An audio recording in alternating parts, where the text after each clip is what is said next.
Rich Mclean and Crystal, the dog. This is killhim.info. Make no mistake, my suicide in Werribee Mercy Hospital was a conspiracy of government systemic oppression, and it was underpinned by powerful people who influence government. And additionally, after the suicide attempt that was deemed fatal and a lethal injury, I have had severe memory issues, and I can't feel my feet for starters. I was rudely rejected from the hospital, rejected from care, and then I was dumped into the community, and the world has forsaken me. The video below is of police recently explaining some of the oppressive, destructive forces that have gone to, hello Crystal, aided and abetted my death. And as a suicide survivor who's been blamed for, killing yourself for the money, I mean, how preposterous. The systemic oppression went on for years, and it's got to do with my book and being publicly scapegoated. Everyone has a reason to hate me. I'm not really bothered by what you think. I have sentience, and I have a voice, and I have rights under the Charter of Human Rights of a people with a disability that was ratified by the government in 2008. I deserve a home. I deserve food. I deserve equality before the law. I deserve access to the law.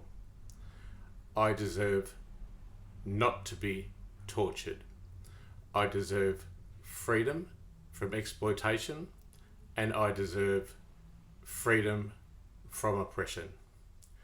I also deserve not to be deprived of liberty or the will to be alive.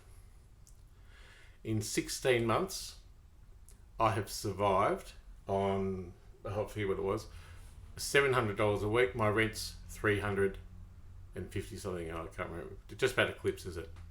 For 16 months, I've battled an uphill battle of being set up to fail. I'm owed millions of dollars in detriment from the Australian Human Rights Commission, who free-kicked $1 million, or more than that, to the opposition as an impartial body. I have suffered a scapegoating like no other that has gone to AFCA. They have 4 weeks to come to a determination at AFCA for vulnerable people, and they took over just about 2 years before I threatened to call them out. And then they called me conspiratorial, and I lost all my cases. There's another $1 to $2 million. My former partner thinks he can get away with an amicable and legal separation, which would have saved me from the detriment immediately. He's still on the run. Every single person in the world has forsaken me. That's all right. That's okay. Now I've been characterized as an evil genius, as a rapist from regretful sex but consensual in my book. I've been tagged in pedophile posts. My computer is hacked, and I've been classified as an extortionist by Mr. Ball of Ball and Partners, who was a GP's lawyer who sits on the Australian legal bar, and he informs government policy. At the moment, it's now the 3rd of June. I have lived for 16 months or so in abject poverty. Everyone has a reason to deny me justice. People have said they've tried to help, but they won't cross the floor on holding this government to account. They have a reason of prejudice and stigma, whether it might be drug use that I've been involved in, or that I have a mental illness that I'm involved in, or that I'm some kind of extortionist. Now, I'm a sexual abuse survivor. I am a psychiatric survivor. I have had an uphill, inequitable and uneven battle my whole life. I'm not about to die a second time. I'm waiting for the police to come and forcibly move me on. I have been denied housing from the NDIS minister herself. The health minister, Greg Hunt, thinks that having no food is a NDIA issue. I often go without food. I've been oppressed so systemically and framed so watertight that even my own blood family reject me. I know it's a difficult thing to understand, and people can't acknowledge the extreme and the depth and the breadth of this systemic oppression via government agencies underpinned by powerful key stakeholders that aided and abetted my death for so many years, covered up my sexual abuse justice, covered up a malpractice justice, amplified the stigma of things that I'd bravely admitted to in a compassionate way that would help humanity.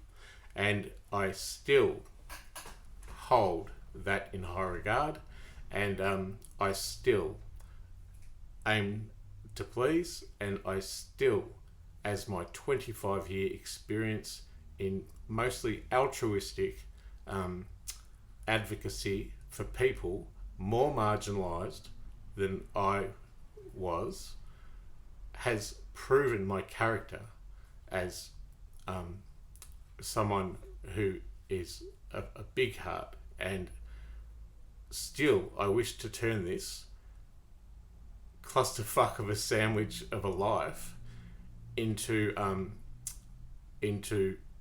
only surviving on what I barely need, and the rest of the detriment, if and when it goes to the High Court, and it will, is going to go into a foundation to help the voiceless, the marginalised, the trans, the incarcerated Indigenous people.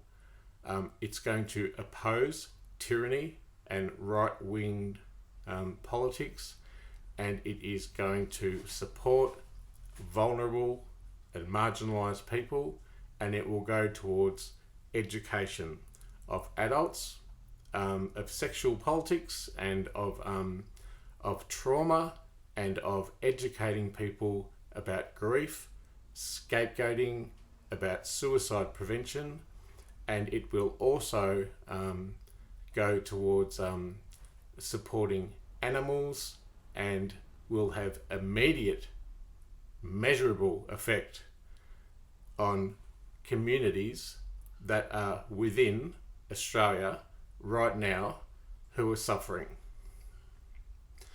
It's Rich Mclean. I'm hungry. I've suffered for 16 months in poverty after I was systemically oppressed and silenced to such a degree by powerful people that it was the causation, as well as more malpractice, of my suicide, which was deemed fatal and a lethal injury.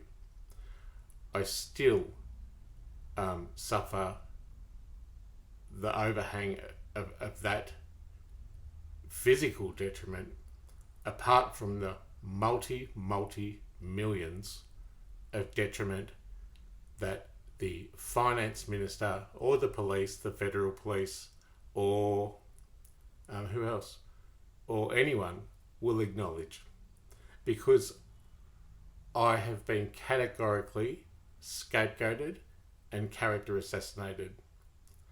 I'm a good person, and I am comfortable, and I'm confident in that I will be able to give, and that I will be able to serve again, despite having to forgive a world who's exploited, judged, prejudiced, rejected, ostracised, and forsaken me.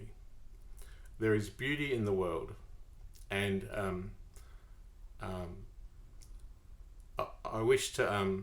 I've always believed to live is to give, and it's my default nature, spiritually, as a light bearer. I may have a devil on my shoulder, but I wish to live to serve, and I'm going to turn this detriment of a shit fuck sandwich into a delicious meal that will bring hope, healing, and a voice to the marginalised, as I've done most of my life. But I don't even want to be this person, but the obstacle is the path. And it's Rich Mclean signing off. I look forward to anything, really, to hugs, to hellos, to oh, sorry you're going through this, to we didn't understand the complexity of it. Anything. Say hello. I'm very approachable. The people threatening to kill me out the front of my house definitely know that. The police below will be a very fine example of the systemic corruption that goes from my local coffee guy right up to the office of Prime Minister and Cabinet, who, with my former partner in ASIO agent and conversations with the Attorney General and everyone else, at first said my freedom of information was voluminous, sounds like a pert breast, and complex. Well, things are complex. And now I don't exist. And that's what they want. I'm existing and I have a voice. And I'm here to stay. And it wasn't my time. I've yet to serve. Thank you.